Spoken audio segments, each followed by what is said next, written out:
Hello बच्चों, the scholars house में आपका स्वागत है। उम्मीद है आप सभी अच्छे होंगे। तो बच्चों, जैसा कि आपने हमारी पहली क्लास देखी होगी जिसमें हमने एक्सरसाइज 4.2 के जो पहला क्वेश्चन है उसके सारे पार्ट्स को कवर कर लिया है, जिसमें हमने द्विघात समीकरण के मूल ज्ञात करने सीखे हैं। ठीक है, आज हम 4.2 के जो बाकी के क्वेश्चन बचे हुए हैं वर्ड प्रॉब्लम वाले क्वेश्चन, उन क्वेश्चंस को सॉल्व करेंगे। ठीक है, तो चलिए स्टार्ट करते हैं। इसमें जो क्वेश्चन सेकंड था उसमें आपको दिया था कि जो उदाहरण एक में जो क्वेश्चन है उन क्वेश्चंस को सॉल्व करना है, यानी कि उन प्रश्नों पे आपने जो द्विघात समीकरण बनानी है, फिर उस द्विघात समीकरण के आधार पे आपने उसके मूल या आंसर निकालना है। ठीक है, तो ये जो आपकी स्क्रीन में क्वेश्चन दिखाई दे रहा है ये उदाहरण एक का ही एक क्वेश्चन है। ठीक है, तो उदाहरण एक में दो क्वेश्चन है। पहला क्वेश्चन ये लिखा है, आपके सामने लिखा है, जॉन और जीवंती दोनों के पास कुल मिलाकर 45 कंचे हैं। ठीक है, तो यहाँ पे किसकी बात की जा रही है? कंचों की बात की जा रही है। दोनों 5-5 कंचे खो देते हैं और अब उनके पास जो कंचों की संख्या का गुणनफल है वो 124 बचता है। ठीक है, अब आपको बताना है कि उनके पास जो कंचे थे वो कितने थे। ठीक है, तो हमें एग्जैक्ट उनके पास कंचे कितने हैं ये तो पता नहीं है, तो हम यहाँ पे वैल्यू मानेंगे। ठीक है, लिखते हैं,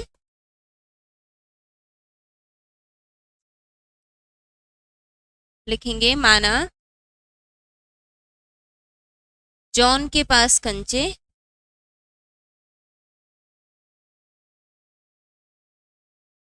कितने हैं? जॉन के पास कंचे हैं x। ठीक हो गया। अब देखना, यहाँ पे हमें x और y नहीं लेना है, क्योंकि हमें एक ही वेरिएबल चाहिए। एक ही वेरिएबल के आधार पे आप यहाँ पे आंसर निकालेंगे। ठीक है, तो यहाँ पे हमें जॉन के कंचे दे रखे हैं, इसको हमने मान लिया x। अब जीवंती के कंचे कैसे होंगे? देखो, आपको क्या बोला गया है कि दोनों के पास जो कंचे हैं उनका योग क्या है? 26 है, यानी कि सॉरी कितना है? 25 है। 25 है ना? कितना है? दोनों 45, सॉरी। तो दोनों के पास जो कंचे हैं उनका टोटल योग कितना है? 45 है बोला गया है।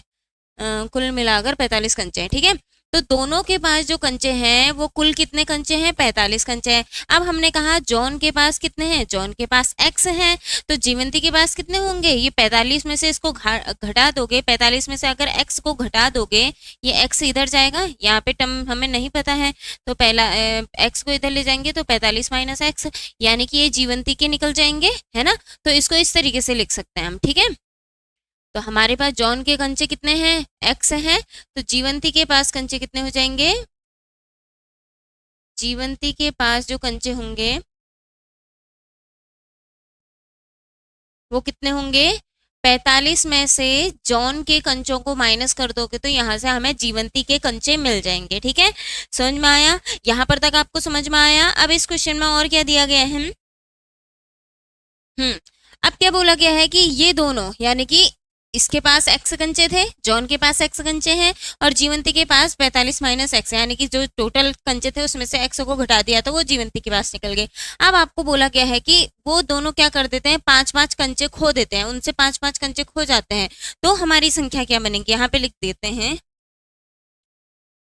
5 कंचे खोने के बाद जो हमारे पास कंचे बचते हैं,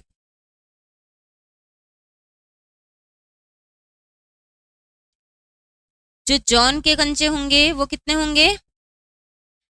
जॉन के पास x थे, x में से 5 खो दिए तो x माइनस 5। जीवंती के पास कितने थे? जीवंती के पास 45 माइनस x थे, इसमें से हमने 5 माइनस कर देना है। ठीक है, तो 45 में से 5 माइनस करोगे तो क्या आएगा? 40 माइनस x। तो ये किसके कंचे निकल गए? ये निकल गए जीवंती के कंचे, और ये निकल गए जॉन के कंचे। ठीक है, कब? जब 5-5 कंचे उनके खो जाते हैं। ठीक है, यहाँ तक समझ में आया? अब उसके बाद आपसे बोला है कि इनके जो कंचे हैं, ठीक है, उनके पास जो कंचों की संख्या अब बची है उसका जो गुणनफल होगा वो कितना होगा? 124 होगा, यानी कि इनके जो कंचों की संख्या का गुणनफल होगा वो कितना होगा? 124 होगा। ठीक है, समझ में आया? तो ये जॉन के कंचे हैं, ये जीवंती के कंचे हैं, तो इन दोनों का गुणनफल यानी कि गुणा करके x माइनस 5 और इसका गुणनफल बोला है, तो यानी कि जीवंती के कंचों को इससे गुणा करेंगे, तो जो आंसर आपका आएगा वो कितना आएगा? 124 आएगा। यहाँ तक समझ में आया? आपने पहले प्रश्न को अच्छे से पढ़ना है, एक एक कथन करके उसको एक एक स्टेप वाइज क्या करना है, आपने उसको सॉल्व करने की कोशिश करनी है। ठीक है, यहाँ तक समझ में आ गया होगा। अब इसके सॉल्व करते हैं। ठीक है, तो इसको सॉल्व करने के लिए हमें क्या करना पड़ेगा, दोनों को गुणा करना पड़ेगा, है ना, गुणा करना पड़ेगा। तो गुणा करते हैं हम, ये गुणा करना तो आपको आता ही होगा। पहले इसके दोनों पदों से इसके दोनों पदों को गुणा करेंगे। ठीक है, तो चलिए स्टार्ट करते हैं। यहाँ पे हमारा आएगा x से 40 को गुणा करते हैं तो आपका आएगा 40 x, साइन आएगा माइनस का, क्योंकि आप माइनस को गुणा करना है, तो x से x को गुणा करेंगे तो आएगा x स्क्वायर। ठीक हो गया।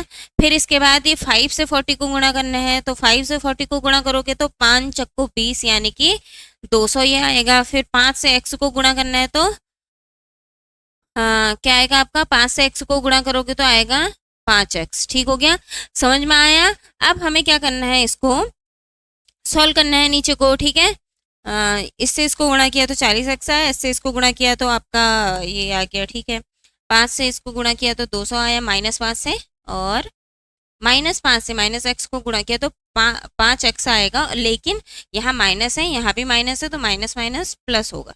ठीक हो गया, यहाँ तक समझ में आया। बराबर 124 लिख लेते हैं। अब इसे आगे को सॉल्व करते हैं। अब देखिए एक्स स्क्वायर वाला ये एक्स स्क्वायर है, ये एक्स और ये एक्स, दोनों एक्स को हम माइनस करते हैं, ये प्लस का है, ये अच्छा इनको ऐड कर देंगे तो यहाँ पे आ जाएगा आपका 45x माइनस एक्स का स्क्वायर माइनस 200, यह आया बराबर 124। यहाँ तक समझ में आया। इस तरीके से करेंगे, यहाँ तक आपको समझ में आया होगा।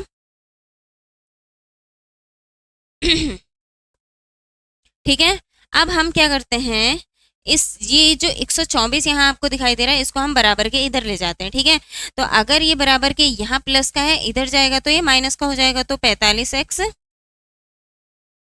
माइनस एक्स स्क्वायर माइनस 200 और माइनस का 124 बराबर 0। ठीक है, यहाँ तक हुआ। अब हमें क्या करना है, 45x माइनस एक्स स्क्वायर, ये माइनस का है, ये भी माइनस का है, तो माइनस माइनस प्लस हो जाएगा, तो इनको जोड़ेंगे तो हमारा आएगा 324 बराबर 0। ठीक है, अब हमें इसे प्रॉपर फॉर्म में लिखना है, तो पहले एक्स स्क्वायर वाला टर्म आएगा, फिर एक्स वाला टर्म आएगा, और फिर ये नंबर आएगा, कांस्टेंट नंबर। ठीक है, तो अब हम इसको क्या करते हैं, बराबर के इधर ले जाते हैं, जिससे कि इसका साइन माइनस वाला जो साइन है एक्स स्क्वायर का, ये चेंज हो जाए। ठीक हो गया, तो हम क्या करते हैं, इसको बराबर के उधर ले जाते हैं, तो यहाँ पे लिख देते हैं, यहाँ लिख देती हूँ मैं इसको।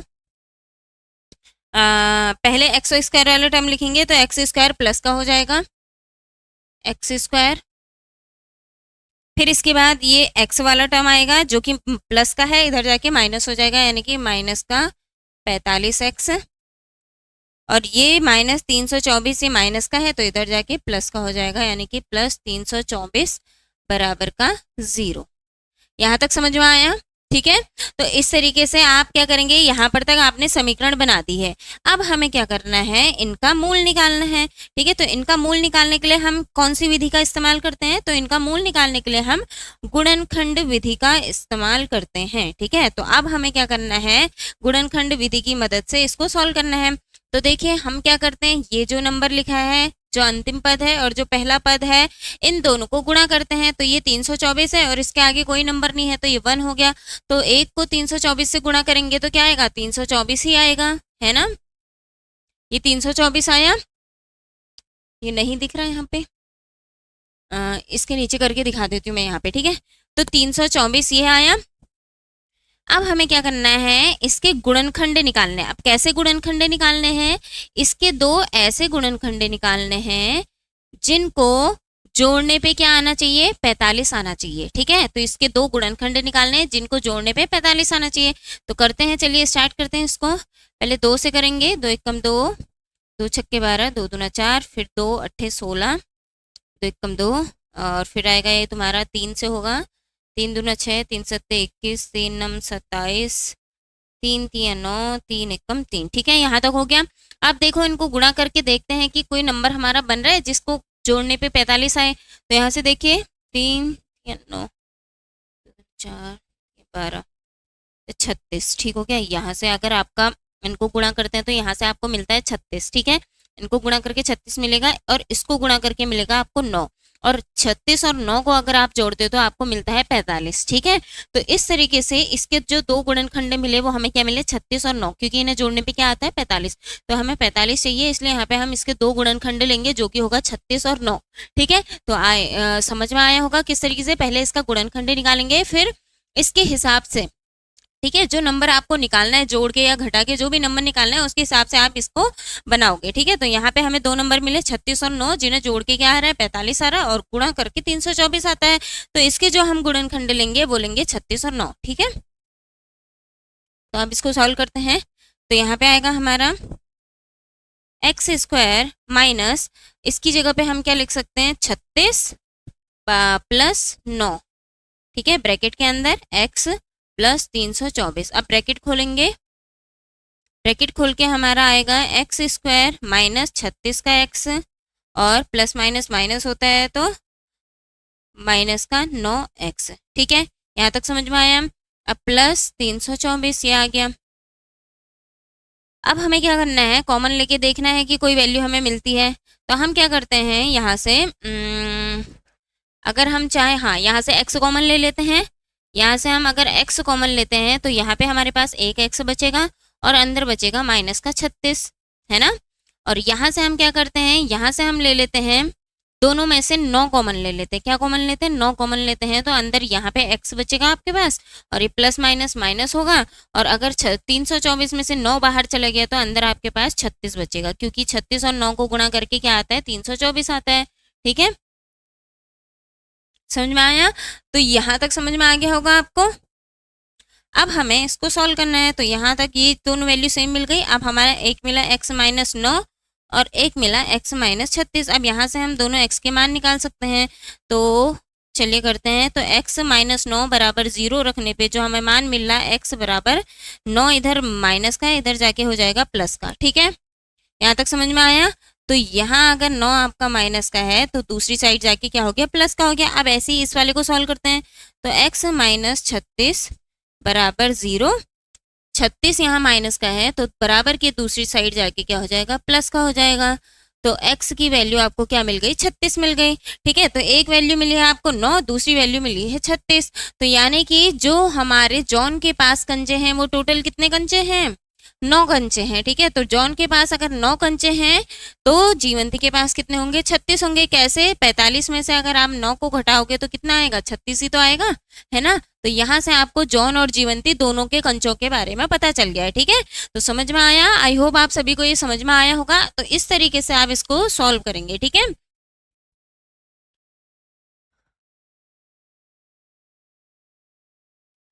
इस क्वेश्चन में सबसे पहले आप प्रश्न को आराम से प्रश्न को पढ़ना है, उसके बाद उसके द्विघात समीकरण बनानी है, और लास्ट में फिर उस द्विघात समीकरण को गुणनखंड विधि से हल करके आंसर निकालना है। ठीक है, तो उम्मीद है आप सभी को समझ में आया होगा ये क्वेश्चन। अब ठीक इसी तरीके से ये हमारा उदाहरण 1 का पहला क्वेश्चन था। ठीक है, अब उदाहरण 1 का जो दूसरा क्वेश्चन है उसे सॉल्व करते हैं। चलिए, उदाहरण 1 का जो दूसरा क्वेश्चन है कहाँ गया,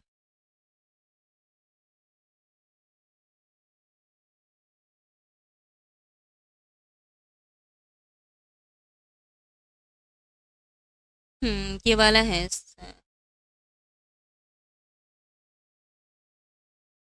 ठीक है, ये आपका उदाहरण 2 का क्वेश्चन, सॉरी उदाहरण 1 का जो दूसरा वाला पार्ट है उसका क्वेश्चन है। ठीक है, चलिए इसे सॉल्व करते हैं हम। तो पढ़िए बच्चों, क्वेश्चन को अच्छे से पढ़िए। पहले देखिए क्वेश्चन में क्या क्या चीज़ें आपको दी गई हैं और किसके हिसाब से आप अपना द्विघात समीकरण बना सकते हैं, थोड़ा आइडिया लगाइए। तो चलिए देखते हैं, पढ़ते हैं क्वेश्चन। क्या लिखा है, एक कुटीर उद्योग एक दिन में कुछ खिलौने निर्मित करता है। ठीक है, तो एक कुटीर उद्योग में क्या होता है, एक दिन में कुछ खिलौने बनाए जाते हैं। अब क्या है, प्रत्येक खिलौने का जो मूल्य है वो 55 में से एक दिन में निर्माण किए गए खिलौनों की संख्या को घटाने पर प्राप्त संख्या के बराबर है। किसी एक दिन कुल निर्माण की जो लागत है वो 750 है, तो आपको क्या करना है, उस दिन निर्माण किए गए खिलौनों की संख्या ज्ञात करनी है। ठीक है, तो सबसे पहले आपसे क्या बोला गया है, एक कुटीर उद्योग है जो कि क्या करता है, कुछ एक दिन में कुछ खिलौने बनाता है। अब कितने खिलौने बनाता है ये तो हमें पता नहीं है, तो हम यहाँ पे मान लेंगे कि जो वो एक दिन में खिलौने बनाता है उसकी संख्या x मान लेते हैं। ठीक है, तो चलिए लिखते हैं यहाँ पे कि यहाँ पे लिखेंगे माना एक दिन में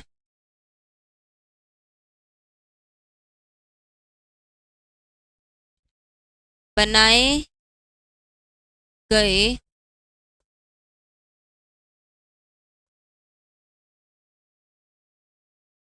खिलौनों की संख्या, मैं नीचे लिख देती हूँ।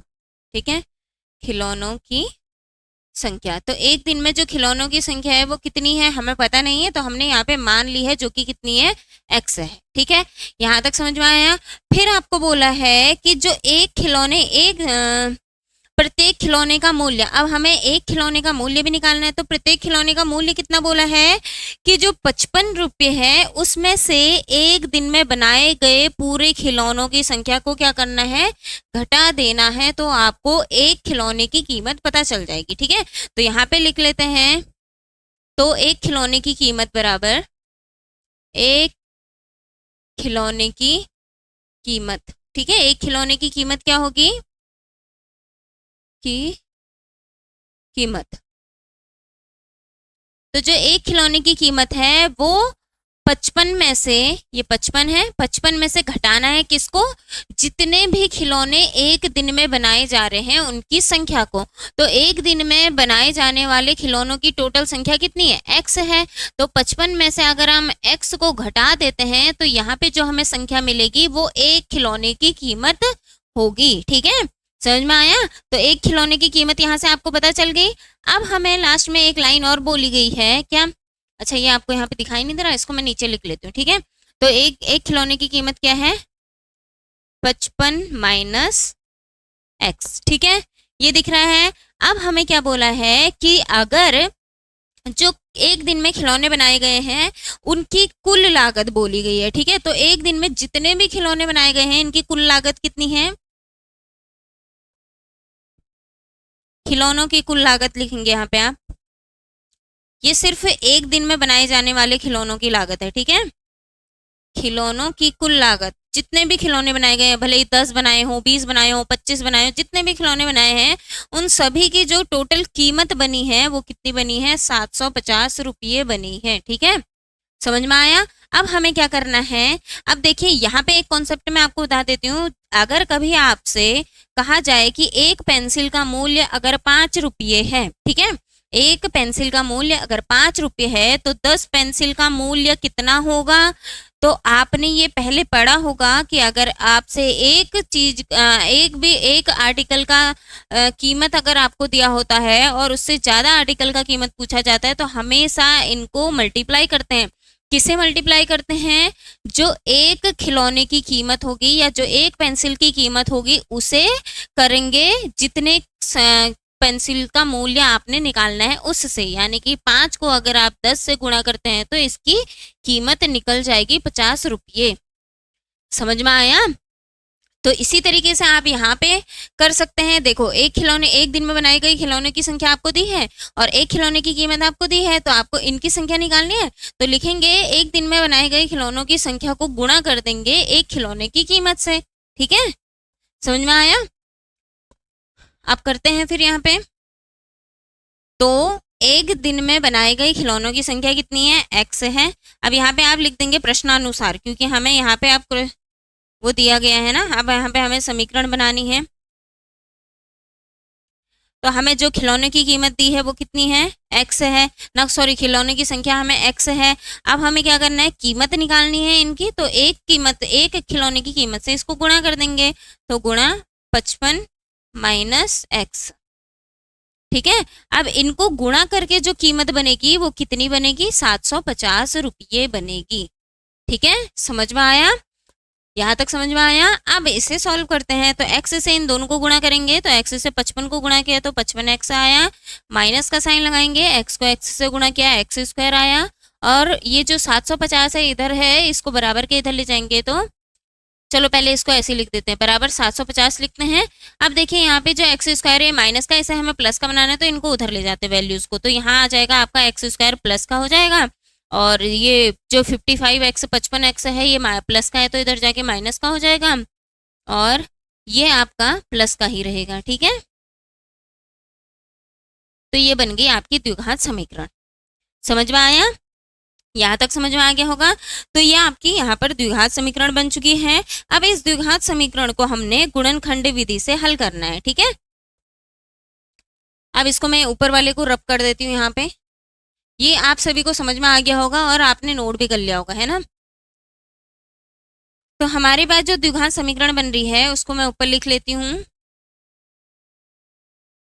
तो समीकरण हमारे पास बन रही है x square minus 55x plus 750 equal 0। तो ये हमारे पास समीकरण बनी। ठीक है, अब इस द्विघात समीकरण को हमने गुणनखंड विधि से हल करना है। अब गुणनखंड विधि के लिए देखिए 750 ये है और यहाँ पे कोई संख्या नहीं है, तो यहाँ पे 1 लिखेंगे और 1 को अगर 750 से गुणा करते हैं तो 750। अब इस 750 के दो ऐसे गुणनखंड निकालने हैं जिसे जोड़ने पे क्या आना चाहिए, 55 आना चाहिए। ठीक है, तो ऐसी संख्या निकालनी है जिसे जोड़ने पे हमारा क्या आएगा, 55 आएगा। ठीक है, अब चलिए करते हैं, इसको सॉल्व करते हैं। पहले 2 से करें, 2 3 6, 2 7 14, 2 5 10। अब ये 2 से नहीं होता है तो इसको 5 से करके देखते हैं। 5 7 35 और 5 25। ठीक हो गया, फिर इसको करेंगे 5 1 5 5 25। ठीक हो गया, अब इसको फिर 5 से करेंगे 3 और 3 से करेंगे ये। ठीक है, 15। ठीक हो गया, यहाँ तक हो गया। अब हम इसमें देखते हैं, ऐसे नंबर्स बनाते हैं जिन्हें जोड़ने पे क्या आना चाहिए, 55 आना चाहिए। तो यहाँ पे देखिए 3 5 15 और क्या आएगा आपका यहाँ पे 5 25। ऐसा हो सकता है। ये देखिए 3 5 15 और 15 को 2 से गुणा करेंगे तो क्या आएगा, 30 आएगा। और बचे हमारे पास 2 5, इसको गुणा करेंगे तो आएगा 25। और अगर 30 और 25 को आप जोड़ते तो आपको क्या मिलेगा, 55, है ना। समझ में आया? तो दो हमें गुणनखंड मिल गए हैं, एक मिला है 30 और दूसरा मिला है 25। इन दोनों को जोड़ने पे क्या आ रहा है आपका, 55 आ रहा है। ठीक है, तो इस तरीके से आप दो गुणनखंड निकालेंगे। अब इसको सॉल्व करते हैं।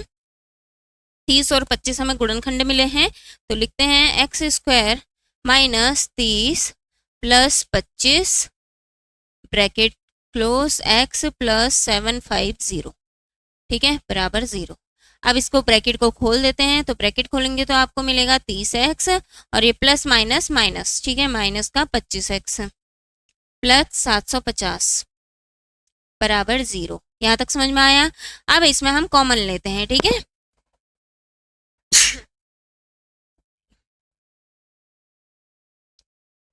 अब इसके बाद हमें क्या करना है, हाँ यहाँ से कॉमन लेते हैं। तो यहाँ से कॉमन क्या लेंगे हम, यहाँ से हम कॉमन लेते हैं, एक्स कॉमन ले लेते हैं। सपोज एक्स कॉमन हमने लिया बाहर, तो हमारे पास अंदर बचा एक्स और माइनस का 30 बचा। ठीक है, अब यहाँ से हम कॉमन लेंगे 25। ठीक है, अगर हमने 25 कॉमन लिया तो अंदर हमारे पास एक्स बचा और प्लस माइनस माइनस होता है, तो माइनस का 25 को किससे गुणा करेंगे, 30 से गुणा करेंगे तो हमारा 750 आएगा, तो यहाँ पे 30 आ गया। ठीक है, दोनों सेम मिल गए। तो अब हमें दो मूल मिले, एक मिला एक्स माइनस 25 और दूसरा आपको मिला एक्स माइनस 30। ये दो मिल गए, है ना। अब इन्हें हमने क्या करना है, सॉल्व करना है। ठीक है, तो x माइनस 25 को अगर 0 के बराबर लेके देखें तो हमारे यहाँ पे 0 x की जो वैल्यू मिलेगी वो मिलेगी 25। ठीक है, और इस वाले को सॉल्व करेंगे, x माइनस 30 बराबर 0 लेके देखते हैं, तो यहाँ पे जो x का मान मिलेगा वो मिलेगा 30। तो यहाँ से हमें x के दो मान मिले, एक मिला 25 और एक मिला 30। ठीक है, अब आपसे पूछा गया था, हमसे पूछा था कि जो x की यानी कि जो एक दिन में बनाए गए खिलौनों की कुल संख्या कितनी है। तो x बराबर, अगर आप इन दोनों में से कोई सी भी एक संख्या लोगे तो भी सही है। ठीक है, x बराबर अगर आप 30 लेते हो तो आपकी जो x बराबर अगर आप 30 लोगे तो एक खिलौने की कीमत आपको 55 में से x को माइनस करके मिल जाएगी। ठीक है, समझ में आया? तो इस तरीके से आपके x की दोनों वैल्यू सही हैं, दोनों आप कोई भी वैल्यू x की जगह पे रखो तो आंसर आपका ठीक ही आएगा। ठीक हो गया, समझ में आ गया। तो इस तरीके से आप एक्स की वैल्यूज को निकाल सकते हैं। ठीक है, आई होप आप सभी को ये समझ में आया होगा। बस इसका प्रश्न अच्छे से पढ़ना है, बाकी आप इजीली इनको सॉल्व कर सकते हो। ठीक है, चलिए ये तो हो गए हमारे उदाहरण वाले क्वेश्चन। ठीक है, अब हम चलते हैं क्वेश्चन नंबर 3 में। ठीक है, तो क्वेश्चन नंबर आपका 3 क्या है, देखिए स्क्रीन में ये है। ठीक है, इस वाले क्वेश्चन को देखिए, ये आपका क्वेश्चन नंबर 3 है।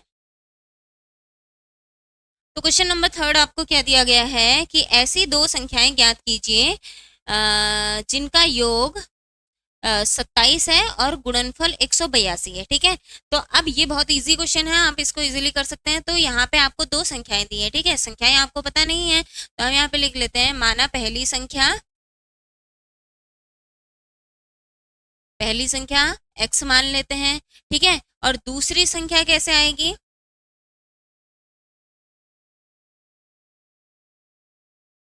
देखो आपको क्या बोला है, पहली संख्या और जो दूसरी संख्या है इसका योग कितना है, 27 है बोला है। ठीक है, तो पहली संख्या तो हमने x मान ली है, और दूसरी संख्या हमें निकालनी है। तो दूसरी संख्या निकालने के लिए हम इस x को बराबर की दूसरी साइड भेज सकते हैं। तो x यहाँ प्लस हो रहा है, तो बराबर की दूसरी साइड जाके क्या हो जाएगा, 27 minus x.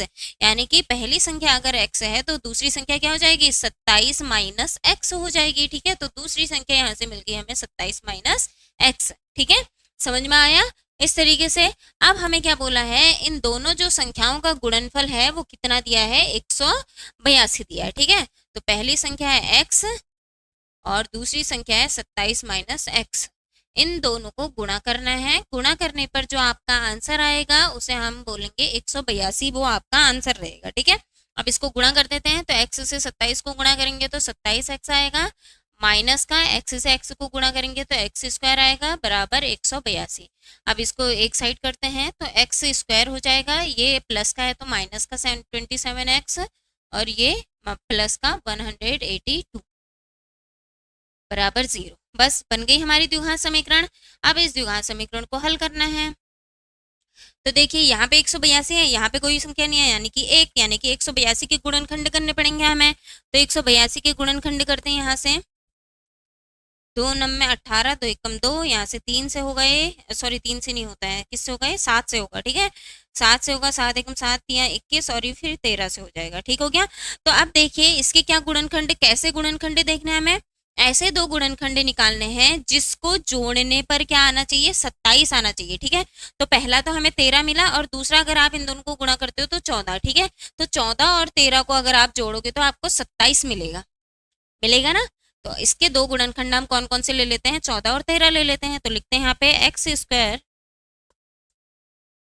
Square minus 14 plus 13 x plus 182 बराबर 0। ठीक है, यहाँ तक समझ में आया। अब ब्रैकेट खोल देते हैं, तो ब्रैकेट खोल के हमें जो वैल्यू मिलेगी 14x प्लस 13x प्लस 182 बराबर 0। ठीक है, अब कॉमन लेते हैं, तो यहाँ से हम क्या कॉमन ले लेते हैं, x कॉमन ले लेते हैं क्योंकि x ही सेम दिख रहा है दोनों में। तो x कॉमन लिया तो अंदर हमारे पास x माइनस 14 बचा, और यहाँ कोई नंबर सेम नहीं दिख रहा है तो यहाँ से हम 13 कॉमन ले लेते हैं। यहाँ पे बचेगा x, और ये कुछ गड़बड़ हो रहा है क्या, अच्छा सॉरी, यहाँ पे ये जब हमने ब्रैकेट ओपन करा तो ये प्लस का था, ये माइनस का था, तो प्लस माइनस माइनस हो जाएगा। ठीक है, यहाँ पे माइनस का साइन रहेगा। ठीक है, ये हुआ। अब ये ब्रैकेट के अंदर जाएगा तो ये प्लस माइनस माइनस हो जाएगा, और 13 को 14 से गुणा करते हैं तो क्या आता है, 182। तो यहाँ पे भी x माइनस 14 बराबर 0। ठीक है, ये दोनों मिल गए, समझ में आया। अब हमें यहाँ से मिला, एक मिला x माइनस 14 और एक मिला x माइनस 13। ठीक है, अब यहाँ से हम इनका मान निकाल लेते हैं। तो x माइनस 14 बराबर 0 रखने पे क्या आएगा, x माइनस 14 बराबर 0 अगर आप रखते हो तो x का मान मिलेगा 14। ठीक है, और x माइनस 13 अगर रखते हो तो यहाँ से आपको x का मान मिलेगा 13।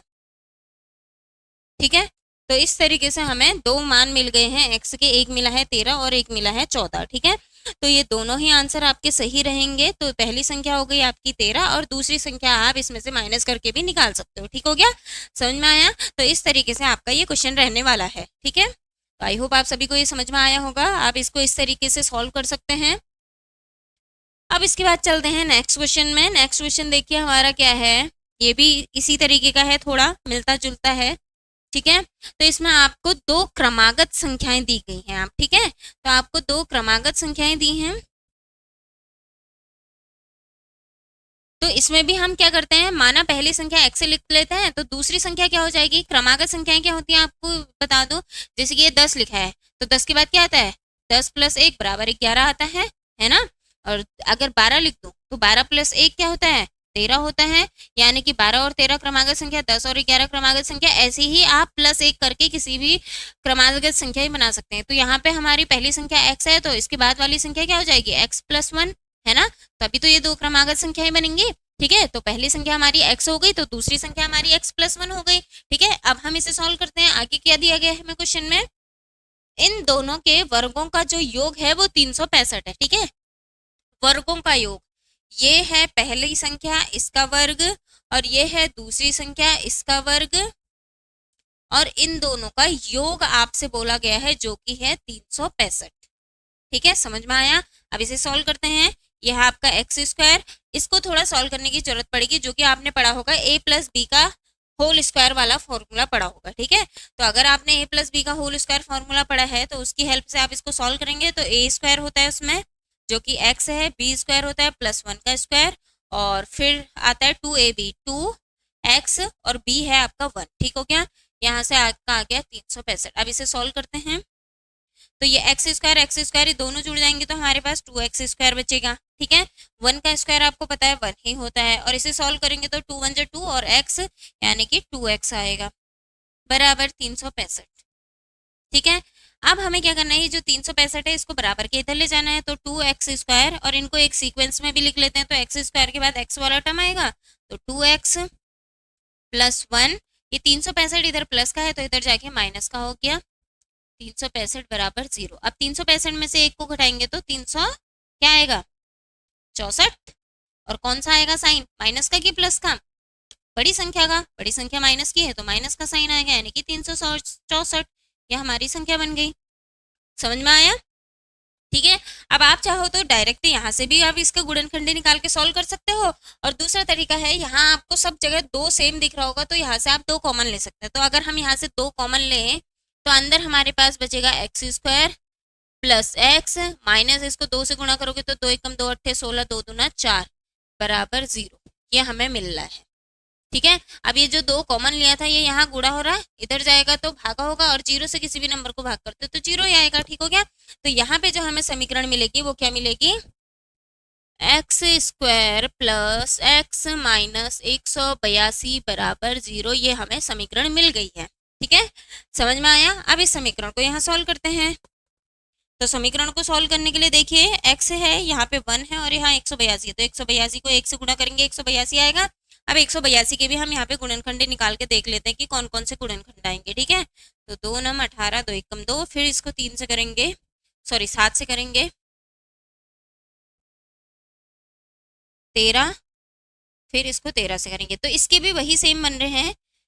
देखिए हमें क्या लाना है, 1 लाना है ना, क्या करके घटा के 1 लाना है ना। यहाँ पे कोई संख्या नहीं है, इसका मतलब 1 है। तो 2 ऐसे गुणनखंड लेने जिसको घटा के 1 आना चाहिए। तो यहाँ पे 13 है और ये 14 है, तो 13 और 14 को घटा के 1 ही तो आएगा। तो इसके भी 2 गुणनखंड हमें क्या मिलने, 13 और 14। तो हम लिख लेते हैं x², फिर आपका +14 - 13 x, फिर है आपका माइनस का 182 बराबर 0। ठीक है, यहाँ तक आया समझ में? ठीक है, अब हमें इसे सॉल्व करना है। तो यहाँ पे लिखेंगे, इसको थोड़ा इधर से लिख लेती हूँ मैं, x² + 14x माइनस का 13x और माइनस का 182 बराबर 0। ठीक है, अब यहाँ से कॉमन लेते हैं तो यहाँ हमें x कॉमन मिलेगा, x आया यहाँ से, x के बाद हम कॉमन लेंगे +14 फिर यहाँ से हम कॉमन लेते हैं, यहाँ से हम कॉमन ले लेते हैं -13, ठीक हो गया। अब अंदर हमारे पास बचा x, और 13 को 14 से गुणा करोगे तो 182, यानी कि और माइनस माइनस प्लस होगा, यहाँ पे भी माइनस का साइन है, यहाँ पे भी माइनस का साइन है, तो ये प्लस हो जाएगा, ठीक है। प्लस का 14 बराबर 0, समझ में आ गया। अब देखिए यहाँ से हमें एक मिला x -13 और एक मिला x + 14,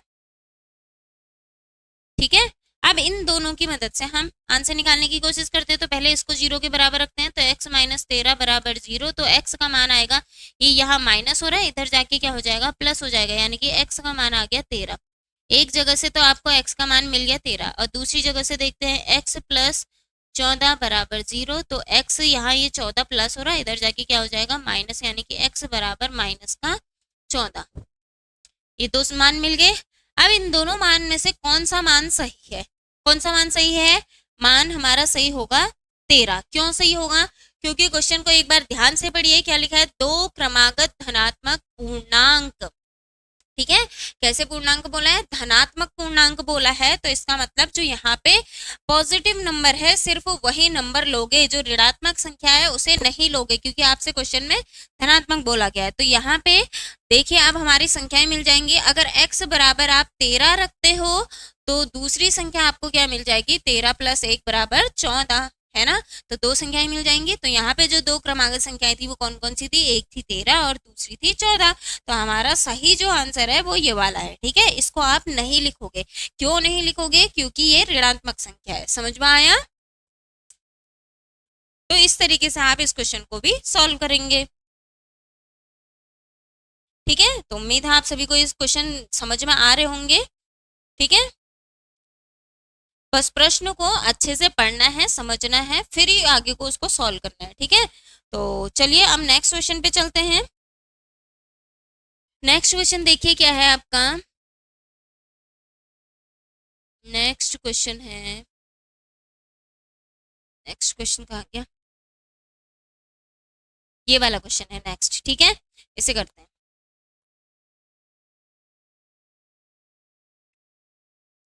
बच्चों अगर आप हमारी क्लास में नए जुड़े हुए हैं तो हमारे चैनल को सब्सक्राइब कीजिए, साथ ही बेल आइकॉन भी प्रेस कर दीजिए, जिससे कि आपको इसी तरीके से सारी क्लासेस देखने को मिलेंगी, ठीक है। तो अगर आप चैनल पे नए हैं तो हमारे चैनल को जरूर सब्सक्राइब कीजिए, जिसमें हम क्लास 10 की मैथ्स को कवर कर रहे हैं, ठीक है। चलिए अब देखिए क्वेश्चन क्या लिखा है। नेक्स्ट क्वेश्चन देखिए, क्वेश्चन 5th है आपका। एक समकोण त्रिभुज है जिसकी ऊंचाई उसके आधार से 7 सेंटीमीटर कम है और कर्ण 13 सेंटीमीटर दिया है, तो उसकी भुजाएं ज्ञात करनी है, ठीक है। अब सबसे पहले आपको पता होना चाहिए कि समकोण त्रिभुज क्या होता है। इस तरीके से होता है। समकोण त्रिभुज किसे कहते हैं, ऐसा त्रिभुज जिसका एक कोण कितने डिग्री का होता है, 90 डिग्री का होता है, ठीक है। ये आपका समकोण त्रिभुज कहलाता है। अब इसमें आपको पता है ये ऊंचाई है, ठीक है, ये इसका कर्ण है और ये इसका आधार है, ठीक है। ये चीजें आपको पता है, ठीक है। अब आपने क्या करना है, इसको सॉल्व करना है इसके हिसाब से जो आपको क्वेश्चन में दिया गया है। तो क्या बोला गया है, एक समकोण त्रिभुज है जिसकी ये ऊंचाई, ठीक है, ये जो ऊंचाई है ये आधार से 7 कम है बोला है, ठीक है। तो जिसके साथ उसको कंपेयर किया गया है, जिसके साथ तुलना की गई है, उस संख्या को हम मानते हैं, ठीक है। तो अब चौड़ाई आधार के साथ तुलना की है, तो यहाँ पे हम लिखेंगे माना समकोण त्रिभुज का आधार, ठीक है। यहाँ पे हम आधार मानेंगे, त्रिभुज का आधार। तो आधार क्या है, आधार मान लेते हैं हम x। अब ऊंचाई मानेंगे, ठीक है। ऊंचाई क्या होती है, ऊंचाई आपको बताया है कि जो आधार है उससे 7 कम है, यानी कि x - 7 ये आपकी ऊंचाई है, ठीक है। समझ में आ गया, 7 सेंटीमीटर कम है, ठीक हो गया। तो आधार से 7 सेंटीमीटर कम बोला है, तो इसका मतलब x - 7 लिख दिया, ठीक है। अब आपको कर्ण भी दिया है, क्या दिया है, कर्ण दिया है, जो कि कितना है, 13 सेंटीमीटर है, ठीक है, ये दिया है। अब आप इसको पाइथागोरस वाली प्रमेय से हल करेंगे। उसमें क्या होता है, यहाँ पे लिखेंगे कर्ण का स्क्वायर होता है ना, कर्ण का स्क्वायर बराबर लंब का स्क्वायर प्लस आधार का स्क्वायर, यही तो होता है इसका फॉर्मूला, है ना, पढ़ा होगा आप लोगों ने। अब इस फॉर्मूले के आधार पे इसे सॉल्व करते हैं। चलिए रखते हैं सारे मान। कर्ण हमें 13 दिया है, तो यहाँ पे 13 का स्क्वायर बराबर लंब आपको क्या दिया है, ऊंचाई जिसे कहते हैं, ठीक है, ये आपको x माइनस 7 दिया है, इसका स्क्वायर प्लस आधार आपको x दिया है, x का स्क्वायर, ठीक है। अब इसे सॉल्व करते हैं। यहाँ पे हम वो वाला फॉर्मूला लगाएंगे, a माइनस बी का होल स्क्वायर वाला फॉर्मूला, ठीक है। 13 स्क्वायर बराबर यहाँ पे लिखेंगे x स्क्वायर, ए स्क्वायर प्लस बी स्क्वायर होता है ना, एक्स स्क्वायर प्लस 7 का स्क्वायर और माइनस 2ab होता है 2x और 7, ठीक हो गया। यहाँ तक आया समझ में। अब प्लस एक्स स्क्वायर हो जाएगा। अब इसको सॉल्व करते हैं, तो यहाँ 13 का स्क्वायर होता है 169, ये आपको पता होगा, ये एक्स स्क्वायर है और 7 का स्क्वायर एक चीज़ और देखिए, यहाँ भी एक्स स्क्वायर है, यहाँ भी एक्स स्क्वायर है, तो ये दोनों जुड़ जाएंगे तो आपके पास 2x स्क्वायर आ जाएगा, ठीक है। 2x स्क्वायर और 7 का स्क्वायर होता है 49 माइनस 7 दूना 14 और x, ये आपको मिला इस तरीके से। अब इसे प्रॉपर फॉर्म में लिखते हैं। अभी पहले इसको सॉल्व कर लेते हैं। ये जो 169 है ये बराबर के इधर जाएगा तो क्या हो जाएगा, माइनस हो जाएगा, प्लस का है ना। अब तो इसको हम ऐसे लिख लेते हैं, दिख रहा है ना, 2x स्क्वायर फिर लिखेंगे माइनस 14x, फिर लिखेंगे प्लस का 49 और ये जो 69 है 169, ये इधर जाके माइनस हो जाएगा, माइनस का 69, ठीक है, बराबर 0। अब इसे सॉल्व करते हैं, तो यहाँ पे हमें मिलेगा 2x square minus 14x plus minus minus हो जाएगा क्योंकि बड़ी संख्या के आगे माइनस का साइन है, ठीक है। इसके बाद हमें क्या करना है, यहाँ से माइनस करेंगे तो 9 में से 9 गया 0, 6 में से 4 गया 2 और ये 120, यानी कि ये आपको द्विघात समीकरण यहाँ से मिल चुकी है, ठीक है। समझ में आया, यहाँ तक समझ में आया होगा। ये आपको द्विघात समीकरण मिल गई है। अब इस द्विघात समीकरण को हमें हल करना है, ठीक है।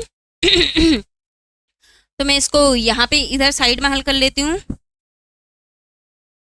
तो सबसे पहले देखिए 120 ये है और 2 ये है, इन दोनों को गुणा। एक चीज और, यहाँ हम कॉमन भी ले सकते हैं, ठीक है।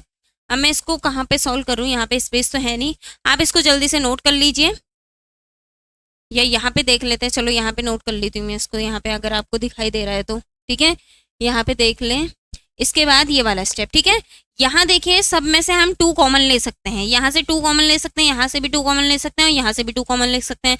तो अगर हम 2 कॉमन लेंगे, ठीक है, अगर हम 2 कॉमन लेते हैं तो हमारे पास अंदर बचेगा यहाँ पे एक्स स्क्वायर, फिर यहाँ पे माइनस का 2 7 जो 14 होता है ना, 2 7 जो 14 होता है, तो 7x बचा और यहाँ पे हमारे पास बचा माइनस 120 है, तो इसको हम क्या कर लेंगे, 2 बाहर चला गया तो हमारे पास 2 6 12 होता है, तो यहाँ पे आ गया 16 बराबर 0। यहाँ तक समझ में आया। अब ये 2 यहाँ गुणा हो रहा है, इधर जाके 0 ही हो जाना है इसने, तो यहाँ पे x square minus 7x minus 60 हमारे पास बचा, ठीक है। तो ये हमारे पास प्रॉपर समीकरण बच गई है। अब इस समीकरण को हमने गुणनखंड विधि से हल करना है, तो हमें यहाँ 60 है, यहाँ 1 है, तो 60 और 1 का गुणनखंड निकालना है। तो ऐसे गुणनखंड निकालने हैं जिसे घटाने पे क्या आना चाहिए, 7 आना चाहिए। तो एक्स स्क्वायर माइनस क्या होता है 12, हाँ 12 पंजे 60 होता है ना, तो 12 में से अगर आप 5 को माइनस करते हो तो आपको क्या मिलेगा, 7 मिलेगा और इनको गुणा करने पे 60 मिलेगा, ठीक हो गया। 60 बराबर 0 करेंगे। अब इसे ब्रैकेट को खोल देते हैं, तो एक्स स्क्वायर माइनस 12x और माइनस माइनस प्लस हो जाएगा, तो प्लस का 5x माइनस का 60, यहाँ तक आया, ठीक है। अब हमें क्या करना है, इसे कॉमन ले लेना है। तो यहाँ से हम क्या कॉमन ले सकते हैं, यहाँ से हम कॉमन ले सकते हैं x, तो x कॉमन लेंगे, अंदर हमारे पास बचेगा x माइनस 12 और यहाँ से हम कॉमन लेंगे 5, तो अंदर हमारे पास बचेगा x माइनस फिर से 12, ठीक हो गया। अब ये सेम हो गए, तो एक वैल्यू हमें मिली x प्लस 5 और एक वैल्यू हमें मिली x माइनस 12, ठीक है। यहाँ तक समझ में आया। तो ये 2 संख्याएं हमें मिल चुकी हैं। अब यहाँ से हम इनको आसानी से निकाल सकते हैं, ठीक हो गया। तो पहले x प्लस 5 बराबर 0 लेंगे, तो यहाँ से x ये प्लस 5 है, बराबर के उधर जाएगा तो माइनस का होगा, यानी कि माइनस का 5, एक मान तो हमें x बराबर माइनस का 5 मिला, ठीक है। और दूसरा मान यहाँ ये x -12 है, बराबर के इधर जाएगा तो क्या हो जाएगा, प्लस का 12 हो जाएगा, तो यहाँ मिल गया दूसरा हमें 12। तो एक मान तो मिल रहा हमें माइनस का और एक मान मिल रहा है प्लस का, तो हम इसमें से कौन सा वाला मान लेंगे, जो धनात्मक संख्या है। तो धनात्मक संख्या है हमारी 12, तो यहाँ पे जो x की वैल्यू आएगी वो क्या आएगी, 12 आएगी। अब इसको हम यहाँ रखते हैं, x का मान हमने कितना निकाला है, 12 निकाला है, ठीक है। तो आधार हमारा कितना मिल गया, हमें 12 मिल गया। तो ऊंचाई कितनी होगी, 12 में से 7 को घटा देंगे, तो 12 में से 7 को घटाएंगे तो कितना आएगा, 5 सेंटीमीटर, ठीक हो गया। तो यहाँ से हमने क्या किया, आधार और ऊंचाई दोनों निकाल दी है, ठीक है। समझ में आया होगा। तो इस तरीके से आप इस क्वेश्चन को भी सॉल्व करेंगे। तो उम्मीद है आप सभी को ये क्वेश्चन समझ में आया होगा। इस तरीके से आप इस क्वेश्चन को सॉल्व करेंगे। यहाँ से आपने आधार और ऊंचाई का मान निकाल दिया है। अब आपने एक लास्ट क्वेश्चन बचा है आज की क्लास का, इसको भी हम सॉल्व कर लेते हैं, ठीक है। जल्दी से इसको नोट कर लीजिए। अब इसके बाद हमारा जो आज का लास्ट क्वेश्चन है इसे सॉल्व करते हैं, ठीक है। चलिए अब मैं इसको यहाँ पर से रब कर देती हूँ।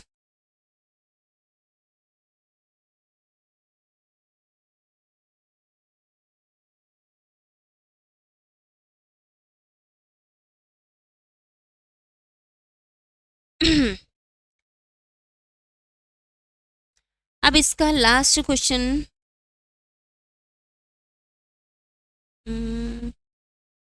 ये है।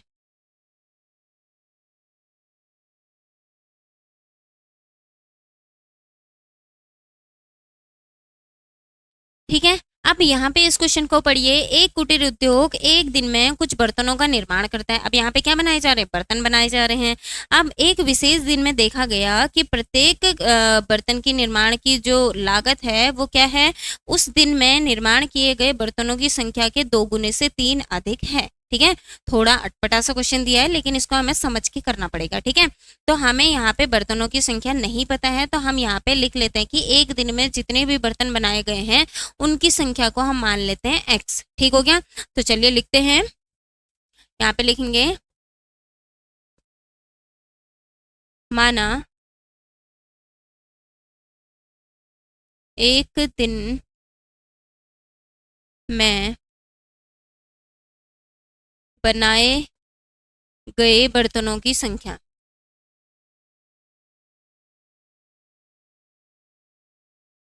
बनाए गए बर्तनों की संख्या हम मान लेते हैं x, ठीक है। क्या मानी हमने संख्या, x मान ली, ठीक है। अब हमसे क्या बोला गया है, क्वेश्चन को आगे पढ़ते हैं। क्वेश्चन में बोला गया है कि जो बर्तनों की कीमत है, ठीक है। तो जो बर्तनों की कीमत आपको दी गई है वो कितनी दी गई है, जितने एक दिन में बर्तन बनाए गए हैं उनके 2 गुने से, ठीक हो गया, उनके 2 गुने से 3 अधिक थी, ठीक हो गया। तो प्रत्येक बर्तन की लागत आपको बताया गया, प्रत्येक बर्तन की लागत। तो यहाँ पे लिखेंगे प्रत्येक बर्तन की लागत या फिर एक बर्तन की लागत, एक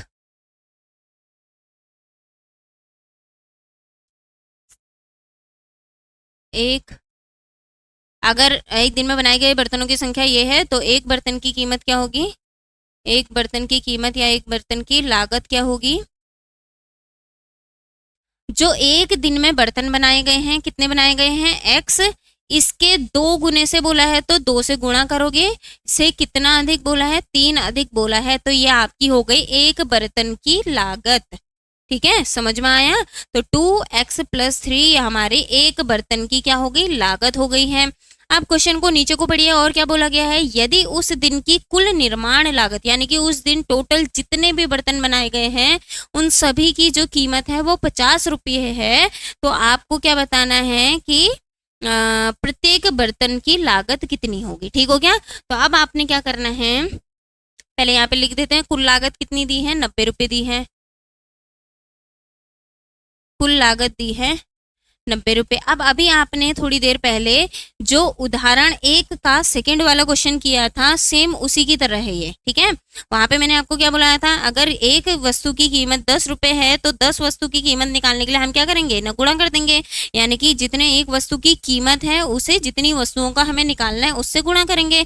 सेम वही चीज होगी यहाँ पे, जितना एक बर्तन का, जितना बर्तनों की संख्या है उससे हम एक बर्तन की लागत को गुणा कर देते हैं, तो हमारा क्या आएगा, एक बर्तन एक बर्तन ना, सॉरी, बर्तनों की संख्या कितनी है, x है, और एक बर्तन की कीमत कितनी है, 2x + 3 है। इन दोनों को गुणा करेंगे तो जो हमारा मान आएगा वो कितना आएगा, 90। यानी कि टोटल इसका जो प्राइस है वो कितना है, 90 रुपये। ठीक है, अब इसको सॉल्व करते हैं। ये x से इन दोनों पदों को गुणा करेंगे तो x से 2x को गुणा करेंगे तो 2x² आएगा, और x से 3 को गुणा करेंगे तो 3x आएगा बराबर 90।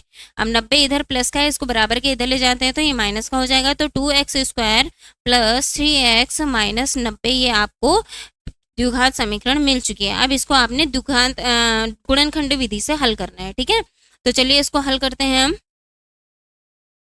अब हमें यहाँ देखिए ये 2 है, यहाँ 90 है, तो 90 और 2 को गुणा करते हैं तो क्या आता है, 180 आता है। 180 के 2 ऐसे गुणनखंड हमें लेने हैं जिसको गुणा करने पे तो 90 आना चाहिए, लेकिन घटाने पे क्या आना चाहिए, 3 आना चाहिए। ठीक है, घटाने पे कितना आना चाहिए, 3 आना चाहिए। ठीक है, तो चलिए इसको करते हैं।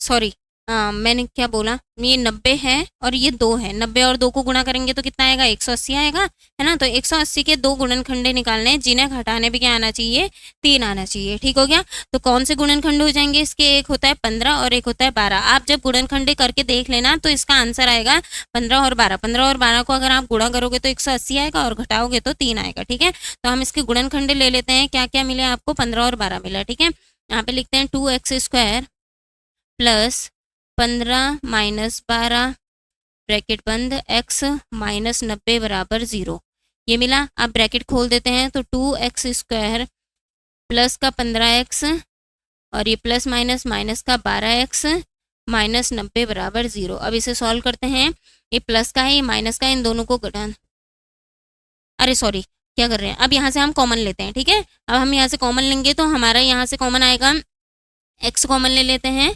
x कॉमन लेंगे तो अंदर हमारे पास यहाँ 2x बचेगा, यहाँ पे प्लस 15 बचेगा। ठीक है, अब यहाँ से हम कॉमन लेंगे तो यहाँ से हम ले लेते हैं 12 कॉमन ले लेते हैं। अगर हम 12 कॉमन लेते हैं तो यहाँ पे x और माइनस माइनस प्लस का 15 बचेगा। ठीक है, तो यहाँ से 2 वैल्यूज हमें मिल गई। एक मिला है, सॉरी यहाँ पे सॉरी कुछ गड़बड़ कर रही मैं, हाँ यहाँ पे 12 कॉमन नहीं आएगा, यहाँ पे कॉमन आएगा 6, तभी तो 15 छक्का 90 होगा, है ना।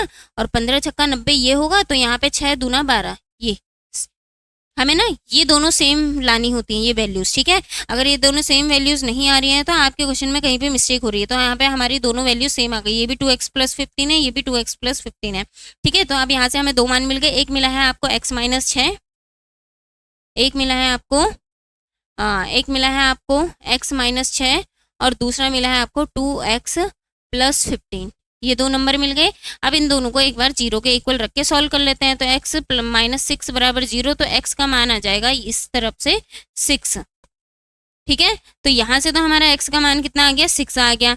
अब उधर से x का मान हमें निकालना है, तो यहाँ पे 2x + 15 बराबर 0, दिख नहीं रहा ना ये, रुको 1 मिनट, हाँ थोड़ा सा इसमें इनको फिल करती हूँ।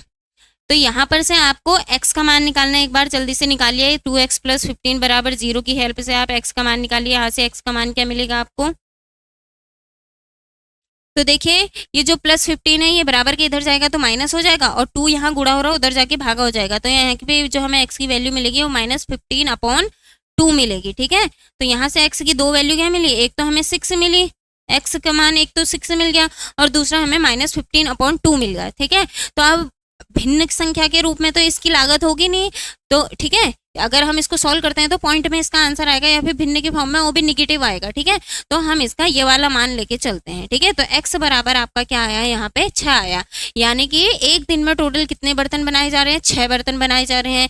और एक बर्तन की कीमत कितनी है, यहाँ पे रख के इसको सॉल्व करते हैं। 2x की जगह पे 6 रखना है +3, यानी कि 6 दूना 12, 12 में 3 जोड़ेंगे तो आएगा 15, यानी कि एक बर्तन की जो कीमत है वो कितनी है, 15 है। ठीक है, टोटल बर्तन बनाए जा रहे हैं 6 और एक बर्तन की कीमत है 15। ठीक है, तो उम्मीद है आप सभी को ये क्वेश्चन समझ में आए होंगे। ये था हमारा आज का लास्ट क्वेश्चन। ठीक हो गया, और थोड़े से टफ हैं, बस आपको क्वेश्चन अच्छे से पढ़ना है, समझना है। अगर आप क्वेश्चन आसानी से पढ़ते हैं, अच्छे से समझते हैं, तो आप आसानी से इसके जो द्विघात समीकरण है उसे बनाएंगे, और बाकी गुणनखंडी विधि से आपको द्विघात समीकरण हल करनी आती है। ठीक है, तो आज का ये लास्ट क्वेश्चन रह गया है और यहीं पे हमारी एक्सरसाइज 4.2 कंप्लीट हो चुकी है। ठीक है, तो आई होप आप सभी को ये क्लास अच्छी लगी है। अगर आपको क्लास अच्छी लगी है तो हमारी क्लास को लाइक कीजिए, साथ ही अगर आपको कोई डाउट है तो कमेंट सेक्शन में पूछ सकते हैं। Thank you.